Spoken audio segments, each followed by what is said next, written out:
L'asthme, c'est une maladie qui affecte vos poumons tous les jours, même lorsque vous n'êtes pas en crise. Vous pouvez tout de même contrôler votre asthme si vous connaissez vos symptômes et que vous êtes fidèle à votre traitement. Un plan d'action pour l'asthme va vous aider à atteindre cet objectif. Un plan d'action, c'est un document écrit, personnalisé, qui vous guide dans la gestion de votre asthme au quotidien et en cas de crise.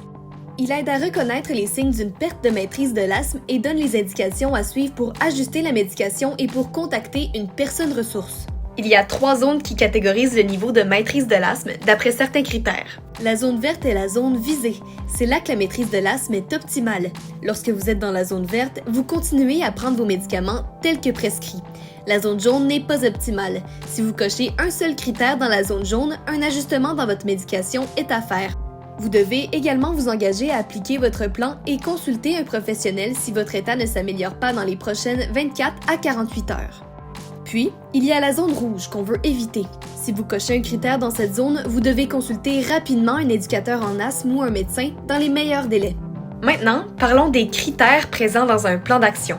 Premièrement, il faut s'intéresser au nombre de jours dans la dernière semaine où il y a eu présence de symptômes d'asthme.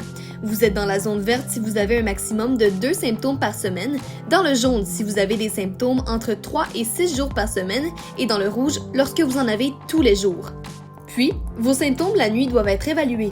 Si vous n'en avez aucun, vous êtes dans la zone verte. Dès que vous avez des symptômes d'asthme pendant une nuit, vous passez à la zone jaune.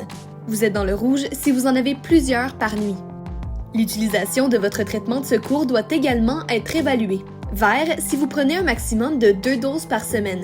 Jaune si vous le prenez 3 fois et plus. Et rouge si vous le prenez à chaque 3-4 heures. Pour compléter l'évaluation de la maîtrise de votre asthme, il faut connaître votre niveau d'activité. Vous êtes dans la capacité de mener une vie active sans gêne? Vert. Votre asthme vous limite? Jaune. Si vous êtes très limité? Rouge.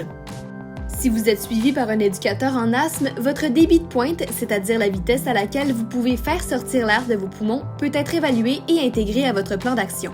Une partie du plan d'action est prévue pour que vous puissiez avoir accès rapidement aux informations sur la médication à prendre dans chaque zone. Ça peut être les médicaments pour vos poumons, pour votre nez ou encore toute autre médication en lien avec le contrôle de votre asthme. D'autres éléments importants sont à préciser dans un plan d'action, tels que l'année de votre dernière spirométrie, vos allergies, vos symptômes lors d'une détérioration d'asthme et d'autres informations que vous jugez importantes.